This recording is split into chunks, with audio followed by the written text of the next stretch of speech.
আসসালামু আলাইকুম। এখন শুনবেন সংবাদ শিরোনাম। ইরানের বিভিন্ন স্থাপনায় হামলা চালিয়ে যাচ্ছে যুক্তরাষ্ট্র। ইসরায়েল মধ্যপ্রাচ্যের দিকে রওনা করেছে আরেকটি রণতরী। 3 দেশে মার্কিন রাডার ধ্বংসের দাবি তেহরানের। ঈদ কেনাকাটা শেষে বাড়ি ফেরার পথে রাজধানীর সড়কে 4 জনের প্রাণহানি। মোটরসাইকেলে বাবা মেয়ে, সিএনজিতে চালক আরোহী নিহত। সিটি কর্পোরেশনে প্রশাসক নিয়োগ দেয়ায় বিতর্ক। দলীয় সরকারে প্রভাবিত না হয়ে দ্রুত নির্বাচন আয়োজনে ইসির চ্যালেঞ্জ, বলছেন বিশেষজ্ঞরা। এতক্ষণ শুনছিলেন সংবাদ শিরোনাম, এবার বিস্তারিত। প্রতি ঘন্টায় যুক্তরাষ্ট্র ইসরায়েলের যৌথ হামলার শিকার হচ্ছে ইরান। রাজধানী তেহরানে চলছে দফায় দফায় হামলা। বিভিন্ন সরকারি অবকাঠামো লক্ষ্য করে চালানো হচ্ছে অভিযান। ভয়াবহ হামলার শিকার মেহরাবাদ আন্তর্জাতিক বিমানবন্দর।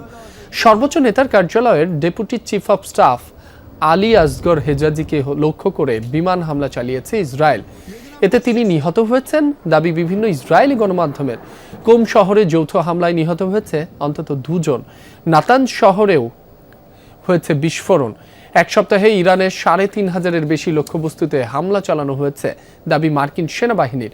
যুক্তরাষ্ট্রের সেন্ট্রাল কমান্ড সামাজিক মাধ্যমে জানিয়েছে, অভিযান শুরুর পর গত এক সপ্তাহে ধ্বংস করা হয়েছে তেহরানের 43টি যুদ্ধজাহাজ।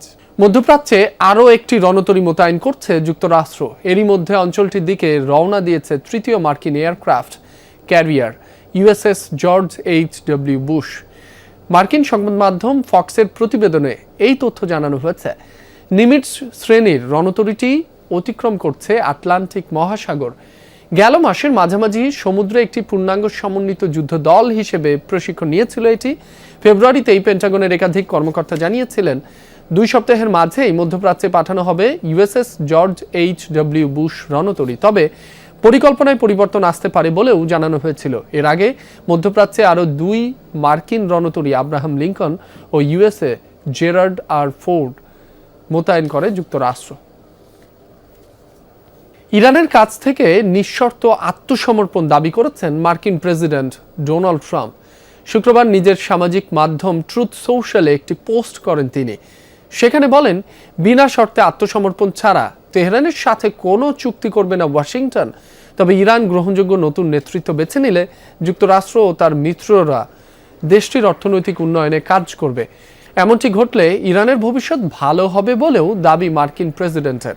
শুক্রবার হোয়াইট হাউসের মুখপাত্র ক্যারোলিন লেভিট জানান, প্রশাসনের ধারণা অনুযায়ী 4 থেকে 6 সপ্তাহ চলতে পারে সামরিক অভিযান। যুক্তরাষ্ট্র ইসরায়েলকে পাল্টা জবাব দিয়ে যাচ্ছে ইরানও। অভিযানের টার্গেট মধ্যপ্রাচ্যের মার্কিন ঘাঁটি এবং মিত্রদের সামরিক ও জ্বালানি স্থাপনা। সংযুক্ত আরব আমিরাত ও জর্ডানে থার্ড ব্রাদার ধ্বংসের দাবি করেছে তেহরান।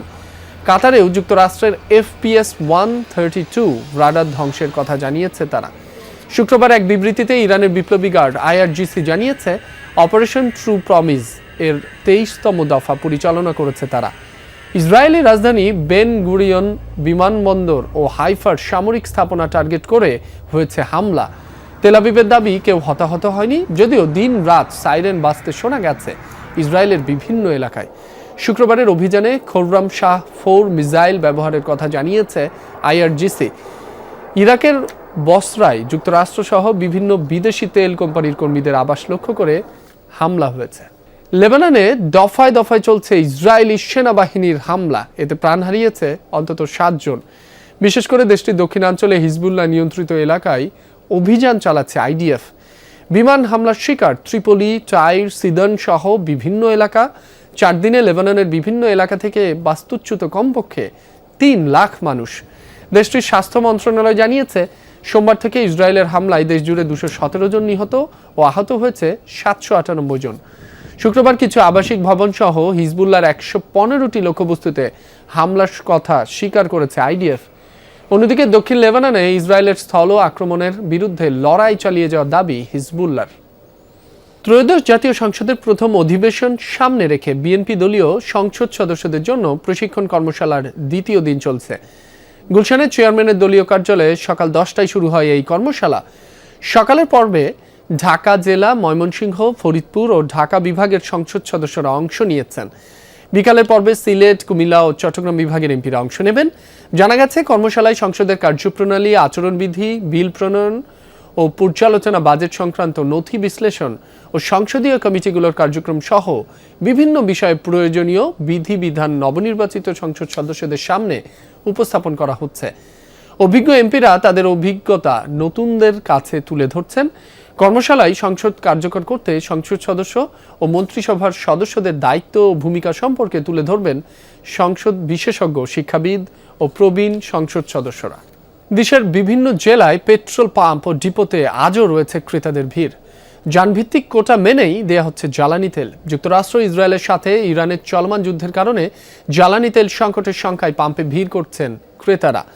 সকাল থেকে প্রতিটি পাম্পে যানবাহনের দীর্ঘ সারি। ক্রেতারা বলছেন, ব্যবসায়ীরা এক কৃত্রিম সংকট তৈরি করতে পারে সেই আশঙ্কায় আগে ভাগেই প্রয়োজন মতো পেট্রোল, অকটেন সংগ্রহে রাখছেন।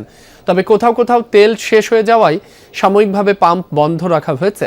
সংশ্লিষ্টরা বলছেন, অতিরিক্ত চাহিদার জন্য চাপ সৃষ্টি হয়েছে, তবে এখনো কোনো সংকট নেই। যেটুক আমাদের থেকে ছিল তার থেকে বেশি নিয়ে গেছে মানুষের, আমাদের তেল শেষ করে ফেলছে। আর শুক্র শনি 2 দিন বন্ধ থাকে না মেঘনা, তেল দিলে আমরা পাবো, আমরা তেল দিব। শীতবারে যেটা আনতে বিক্রি, আজকে তো যেমন ডিপো বন্ধ, তো যতক্ষণ আসা ততক্ষণ আমরা বিক্রি করবো। সবাইকে 300 টাকা করে দিচ্ছে এবং গতকাল অনেকে দিচ্ছে বেশি দিয়ে ফেলছে আর কি, যার কারণে আজকে আসলে একটু শর্ট হয়ে গেছে। 300 টাকার তেলে দেখা গেছে আমার হাফ বেলা চালাইতে পারবো, আবার দেখা গেছে আমাকে হাফ বেলা পরে আবার কাজ বন্ধ করে তেল নিতে হবে। আবার 50 লিটারের মতো তেল লাগে, এখন আমরা পাচ্ছি 10 লিটার করে, অনেক কষ্ট হয়ে যাচ্ছে। সিটি কর্পোরেশন নির্বাচন নিয়ে এই মুহূর্তে কোনো চ্যালেঞ্জ দেখছে না ইসি। শিগগিরই কমিশন সভায় নির্ধারিত হবে কর্মপরিকল্পনা। তবে সরকার সিটি কর্পোরেশনে নতুন করে প্রশাসক নিয়োগ দেয়ায় জটিলতার পাশাপাশি বিতর্ক তৈরি হয়েছে। বিশেষজ্ঞরা বলছেন, দলীয় সরকারে প্রভাবিত না হয়ে নির্বাচন আয়োজনই হবে ইসির চ্যালেঞ্জ। সেই সাথে সিটি কর্পোরেশনের প্রশাসক নিয়োগের বদলে দ্রুত নির্বাচন আয়োজন করা উচিত মনে করছেন তারা। ত্রয়োদশ সংসদ নির্বাচনের পর স্থানীয় সরকার নির্বাচন নিয়ে আলোচনা শুরু হয়েছে। মেয়াদোত্তীর্ণ ঢাকা উত্তর ও দক্ষিণ এবং চট্টগ্রাম সিটি কর্পোরেশন নির্বাচন আয়োজনের মধ্য দিয়ে স্থানীয় সরকারের নির্বাচন কার্যক্রম শুরু করতে চাইছে ইসি।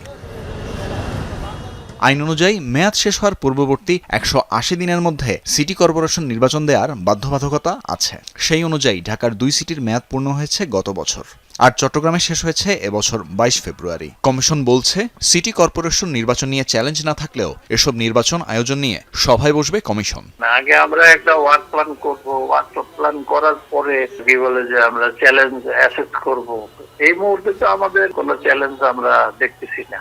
কমিশন বসবে, আমাদের নির্বাচনী কর্মপরিকল্পনা প্রণয়ন করবে, 1 by 1 ইনশাআল্লাহ ইলেকশনগুলো হবে। সুশাসনের জন্য নাগরিক সুজন সম্পাদক বদিউল আলম মজুমদার বলেন, গণতান্ত্রিক প্রতিনিধি দিয়ে স্থানীয় সরকার গঠন করা অপরিহার্য। দ্রুততার সাথে এগুলোতে নির্বাচন করাটা গুরুত্বপূর্ণ। ওটাই সাংবিধানিক প্যান্ডাইট, ওটাই আইনি বাধ্যবাধকতা। দলীয় সরকারের অধীনে যে নির্বাচনকে প্রভাবিত করার সম্ভাবনা থেকে যায়, তাই আমাদের এটা নির্বাচন কমিশনের জন্য বড় চ্যালেঞ্জ। আমার মনে হয় সিটি কর্পোরেশনগুলোর আইন মোটামুটি গ্রহণযোগ্য। সিটি কর্পোরেশনের এই আইনগুলো দিয়ে নির্বাচন করা সম্ভবপর হতো এবং এতে সমস্যা হতো।